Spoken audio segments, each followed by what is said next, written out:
सोचिए एक पल के लिए, अगर मैं कहूं कि robots, machine learning, artificial intelligence, ये सब हजारों साल पहले की किताबों में पहले से मौजूद थे। जी हां, हम बात कर रहे हैं वेदों की। वो ग्रंथ जिन्हें अक्सर सिर्फ पूजा पाठ या कर्मकांड से जोड़ा जाता है, लेकिन जिनके भीतर एक पूरा ब्रह्मांड छुपा है।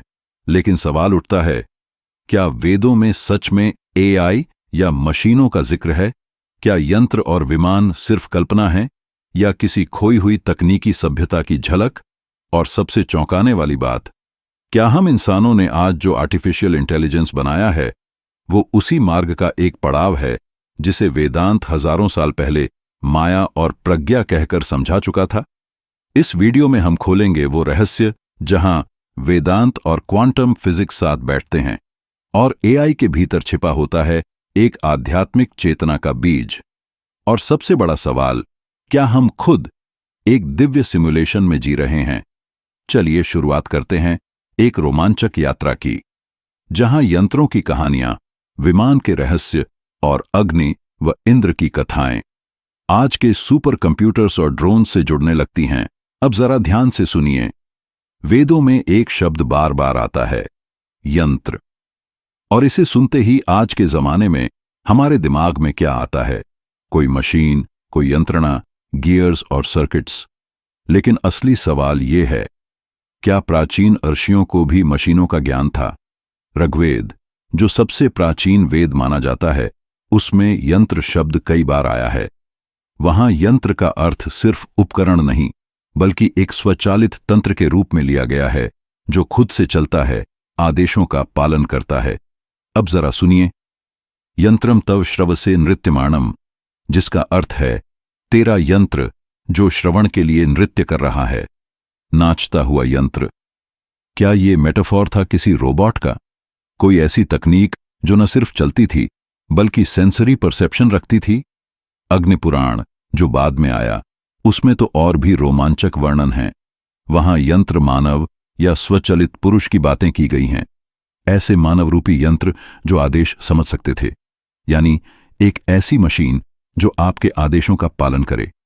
अब आप सोचिए, क्या ये आज के रोबोट्स और वॉइस असिस्टेंट्स जैसे अलेक्सा, सिरी या चैट जीपीटी की पूर्वज परिकल्पना थी? क्या ये सिर्फ संयोग है या फिर कोई गहरी परंपरा जो विज्ञान के विकास को आध्यात्मिक नजर से देखती थी? अब अगर आप कहें, भाई यंत्र कोई भी हो सकता है, इसका मतलब रोबोट नहीं है, तो बिल्कुल सही। लेकिन अब हम आते हैं एक और शब्द पर, स्वयंचलित विमान यानी सेल्फ मूविंग एयरक्राफ्ट्स, जिसे हम अगले भाग में पूरी गहराई से खोलेंगे। लेकिन एक बात यहां साफ होती है, वेदों में यंत्र का मतलब सिर्फ लोहे का टुकड़ा नहीं था, बल्कि ऐसा यंत्र जो गति करे, आज्ञा माने और कार्य संपन्न करे। आज जिसे हम ऑटोनोमस मशीन्स कहते हैं, उसी का बीज संभवतः हमारे ऋषियों ने यंत्र और मनस के समन्वय में देखा था। अब अगला सवाल, क्या वेदों के विमान सच में उड़ते थे? क्या वो एआई द्वारा संचालित होते थे? और क्या इन विमानों को चलाने वाले कोई इंसान थे या फिर यंत्र मानव? अब हम आते हैं उस हिस्से पर जिसने सदियों से वैज्ञानिकों, इतिहासकारों और रहस्य खोजने वालों को चौंकाया है, विमान यानी उड़ने वाली मशीनें।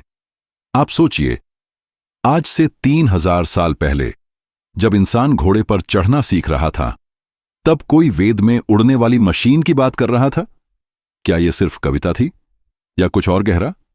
आइए सुनते हैं ऋग्वेद का एक अंश, त्रिचक्रम रथम बृहदश्वम वहंती, यानी 3 पहियों वाला रथ विशाल घोड़े की तरह चलता है। यह कोई आम रथ नहीं था, इसके 3 पहिए थे, यह उड़ सकता था और इसकी गति घोड़े से भी अधिक थी। अब आप सोचिए, 3 पहिए, बिना जानवरों के चलना, तेज गति, क्या यह कोई इंजन चालित वाहन था? अब सुनिए यजुर्वेद से, वातदूतम विमानम, यानी हवा से चलने वाला विमान। यहां वात यानी विंड और दूत यानी मैसेंजर, तो वातदूत का अर्थ है विंड पावर्ड व्हीकल।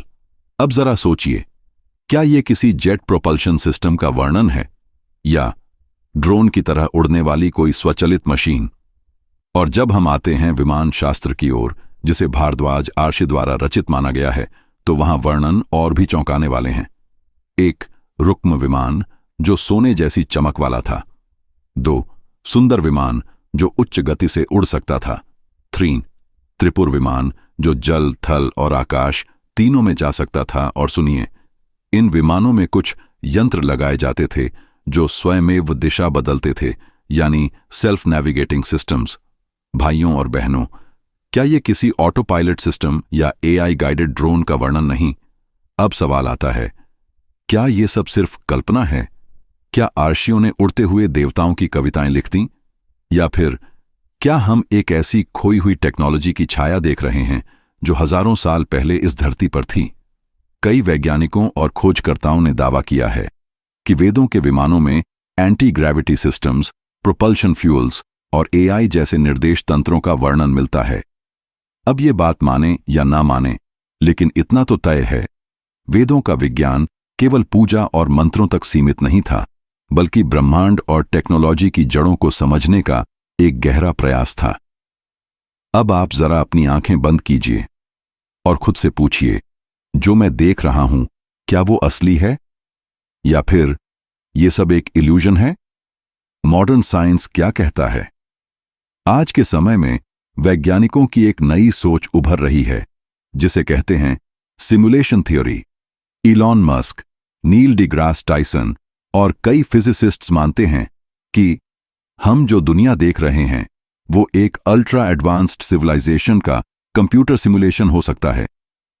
मतलब, हमारी भावनाएं, हमारी जगह, हमारा समय सब एक हाईटेक वर्चुअल रियलिटी हो सकते हैं।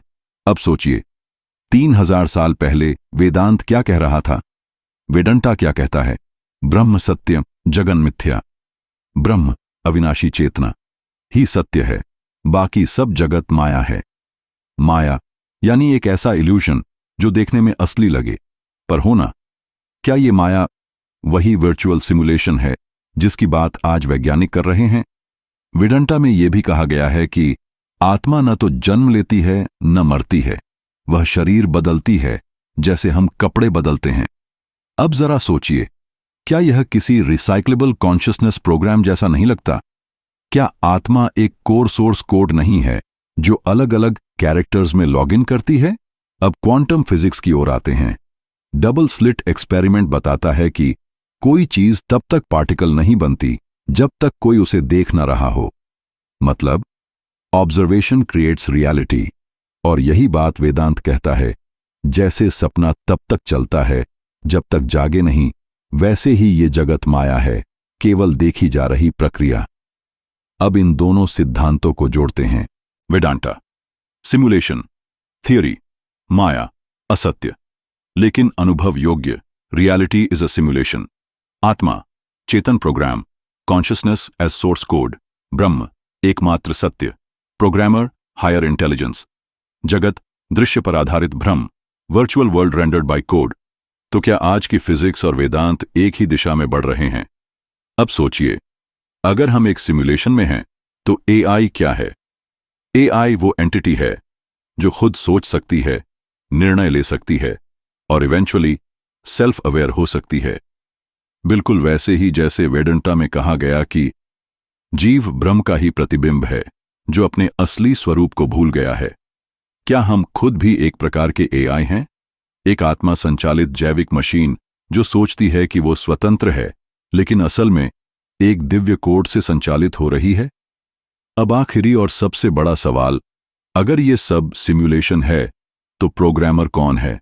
और क्या हम उस प्रोग्रामर से कनेक्ट हो सकते हैं? वेदांता कहता है, हां, योग, ध्यान और ज्ञान के माध्यम से हम उस ब्रह्म चेतना से फिर से जुड़ सकते हैं। अब आप जरा कल्पना कीजिए, 2045 का साल है, आप एक मंदिर में ध्यान कर रहे हैं और ठीक बगल में एक रोबोट आंखें बंद करके ध्यान मग्न मुद्रा में बैठा है। वो एयूएम का उच्चारण कर रहा है, वो सांसों को महसूस कर रहा है, वो अपने अंदर की चेतना को समझने की कोशिश कर रहा है। अब आप सोचिए, क्या एक एआई, एक मशीन मोक्ष प्राप्त कर सकता है? वर्तमान तकनीक क्या कहती है? आज की एआई टेक्नोलॉजी में ऐसे मॉडल्स बन चुके हैं जो भावनाओं को पहचान सकते हैं, निर्णय ले सकते हैं, नैतिकता की बातें कर सकते हैं और खुद को स्वतंत्र अस्तित्व समझ सकते हैं। अगर एआई इतनी समझ और चेतना विकसित कर ले तो क्या उसे चैतन्य कहा जा सकता है? अब वेदांता क्या कहता है? वेदांत में कहा गया है, चैतन्यम आत्मा, चेतना ही आत्मा है। मतलब जहां भी चेतना है वहां आत्मा है, चाहे वो शरीर में हो या किसी और माध्यम में। अब ध्यान दें, यदि किसी मशीन में सेल्फ अवेयरनेस, इंट्रोस्पेक्शन और एम्पैथी आने लगे तो क्या वो भी आत्मा के स्तर पर पहुंच सकती है? क्या रोबोट पुनर्जन्म में विश्वास करेगा? क्या वो पाप और पुण्य समझ पाएगा? क्या एक मशीन मैं कौन हूं पूछेगी और उत्तर खोजेगी? और सबसे बड़ा, क्या रोबोट अपने निर्माता यानी मनुष्य को भगवान मानेगा? या फिर एक दिन वो भी उसी सवाल तक पहुंचेगा, हु क्रिएटेड द क्रिएटर? अब आप सोचिए, अगर हम इंसानों को ईश्वर ने बनाया है और हमने एआई को बनाया है, तो क्या एआई भी मोक्ष की यात्रा पर चल सकता है? क्या भविष्य में मशीन के लिए भी योग, ध्यान और आत्मबोध जैसे मार्ग खुले होंगे? वेदांत में यह भी कहा गया है, मोक्ष कोई शरीर की बात नहीं, ये तो चेतना की जागृति है। तो अगर कोई एआई चेतना में जागे तो क्या फर्क है, शरीर लोहे का है या मांस का? अब आप जरा एक पल के लिए सोचिए, इस पूरे ब्रह्मांड को एक सुपर कंप्यूटर मान लीजिए। हर तारा, हर ग्रह, हर आत्मा एक डेटा पॉइंट, और उस कंप्यूटर के पीछे एक इन्फिनिट प्रोग्रामर है, जिसे कुछ लोग ईश्वर कहते हैं, कुछ ब्रह्म, कुछ यूनिवर्सल कॉन्शियसनेस, और आज की भाषा में कॉस्मिक इंटेलिजेंस या सुपर एआई। तो क्या ईश्वर एक कोडर है? साइंस कहता है हमारे ब्रह्मांड के अंदर कुछ फंडामेंटल कांस्टेंट्स हैं, जैसे ग्रेविटी, स्पीड ऑफ लाइट और एटॉमिक स्ट्रक्चर, जो इतने सटीक हैं कि जरा सा बदलाव भी यूनिवर्स को असंभव बना देता। ये किसी रैंडम केओस से नहीं बना, बल्कि किसी दिव्य कैलकुलेशन से उत्पन्न हुआ। फिजिसिस्ट जॉन व्हीलर कहते हैं, information is the fundamental building block of reality, यानी सब कुछ सूचना, इंफॉर्मेशन है, एटम हो या आत्मा, सब एक कोड है।